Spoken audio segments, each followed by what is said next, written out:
حضرت ابو علی قلندر رحمۃ اللہ تعالیٰ علیہ کا ایک درویش تھا، تو وہ سڑک سے گزر رہا تھا۔ علاؤ الدین خلجی کا زمانہ تھا۔ علاؤ الدین خلجی بہت بڑے حکمران ہوئے متحدہ ہندوستان کے، پاکستان، ہندوستان، افغانستان، سب پہ ان کی مشترکہ حکومت۔ ان کا ایک گورنر روڈ سے گزرنا تھا، اس نے تو سپاہی جو تھے وہ رستے صاف کرا رہے تھے، تو ایک بزرگ تھے حضرت ابو علی قلندر کے مرید تھے، خلیفہ تھے، تو وہ بھی روڈ پہ گزر رہے، تو تنے تنہا ہاتھ میں چھڑی پکڑی ہے، تنے تنہا گزر رہے ہیں، تو وہ کہنے لگے بابا جی سائڈ پہ ہو جائیں، گورنر صاحب نے گزرنا ہے۔ تو فرمانے لگے اتنی سڑک پڑی ہے، گزر جائے گا کہ مجھے سائڈ پہ کر کے گزر جائے؟ کہ نہیں آپ کی مہربانی ہٹ جائیں۔ کہا بھائی میں کیوں ہٹوں؟ وجہ اس کی اتنا رستہ ہے، گزر جائے، میں بوڑھا آدمی ہوں، تم مجھے سائڈ پہ کرو گے، پھر رستہ ڈھونڈتا پھروں گا۔ کہا بابا تیری مہربانی ہٹ جا، کیا ہے فقر میں شان سکندری کیا ہے، خراج کی جو گدا ہو وہ کیسری کیا ہے۔ کہا میں اس کو کیا سمجھتا ہوں، اچھا ہوگا تو گھر ہوگا، میں اسے کیا سمجھ، خراج کی جو گدا ہو وہ کیسری کیا۔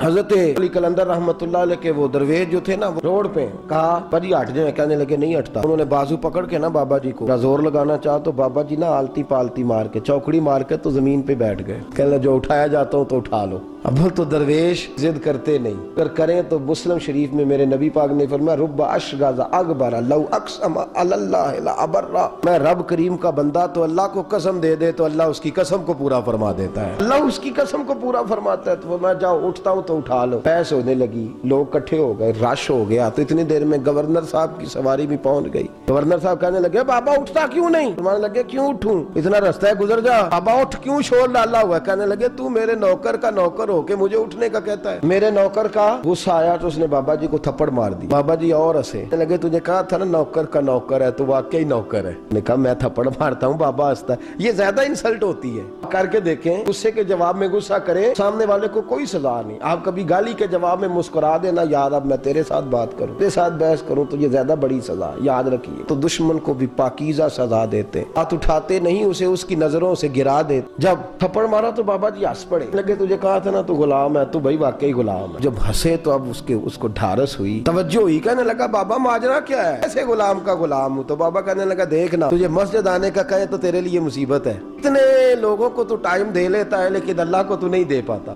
تو نفس کا غلام ہے اور نفس میرا غلام ہے، لہذا تو میرے غلام کا غلام ہے، میرے نوکر کا۔ کہنے لگا یہ ساری نفس پرستی ہے، یہ جو تو نے دنیا داری اکٹھی کی ہوئی ہے نا، یہ جو تیرے نعرے لگ رہے ہیں اور تو سمجھتا ہے کہ یہ میرے، تو تنخواہ دیتا ہے، تیرے نعرے لگاتے ہیں، ذرا تنخواہ چھوڑ کے بات کر، پھر دیکھ تیرے کتنے نعرے لگتے ہیں۔ تو یہ ڈرتے ہیں تجھ سے، لوگ آگے پیچھے بھاگتے ہیں، ذرا اقتدار سے سائڈ ہو، پتہ لگے تیری قیمت کیا ہے۔ تو سمجھتا ہے کہ میری جیب میں پیسے ہیں، لوگ مجھے سلوٹ کرتے ہیں، تو میاں تجھے سلام کوئی بھی نہیں کر رہا، تیری جیب کو سلام ہو رہا ہے، تیرے عہدے اقتدار کو اور تیری وحشت اور دہشت کو سلام ہے۔ اس نے کہا حضرت جی مجھے سلام کب ہوگا؟ تو فرمانے لگے جب تو بادشاہی میں فقیری کرے گا، جب تو بادشاہی میں بھی فقیری ہوتی ہے میرے عزیزوں، بادشاہی میں بھی فقیری ہوتی ہے۔ اب کہ اس ہندوستان کا ایک بادشاہ کا نام اورنگزیب عالمگیر بھی ہے۔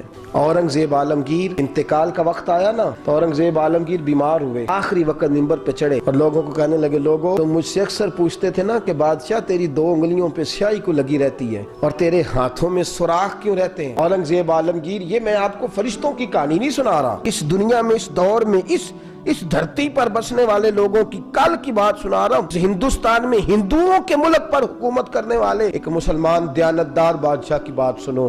ہاتھوں میں سوراخ کا پوچھتے تھے نا تم لوگ، اور تم مجھے پوچھا کرتے تھے تیرے ہاتھوں پہ سیاہی کیوں لگی ہوئی ہے؟ اورنگزیب عالمگیر متحدہ ہندوستان کا مطلق العنان بادشاہ کہنے لگا میرے انتقال کا وقت آ گیا ہے، میں تمہیں بتاتا ہوں، میں نے ساری زندگی حکومت کے خزانے سے 1 روپیہ تنخواہ نہیں لی، میں کتابت کرتا تھا، کتابیں لکھ کے جو مجھے مزدوری ملتی تھی، میں ٹوپیاں سیا کرتا تھا، میرے ہاتھوں میں سوراخ ہو جاتے تھے، میں نے اس کا رزق حلال کھایا ہے۔ فرمایا 50 روپے فلان جگہ میں نے رکھ دیے ہیں، مر جاؤں تو اس کا مجھے کفن دے دینا، لوگوں کو بتانا ہندوؤں میرے رسول پاک صلی اللہ علیہ وسلم نے جس طرح مجھے کہا تھا میں نے اس طرح حکومت کی۔ وہ خطبہ پڑھ رہے تھے، اورنگزیب خطبہ پڑھ رہے تھے اور گلیوں میں کھڑے ہندو کلمہ پڑھ کے مسلمان ہو رہے تھے۔ میرے دوست یہ بادشاہی میں فقیری ہے۔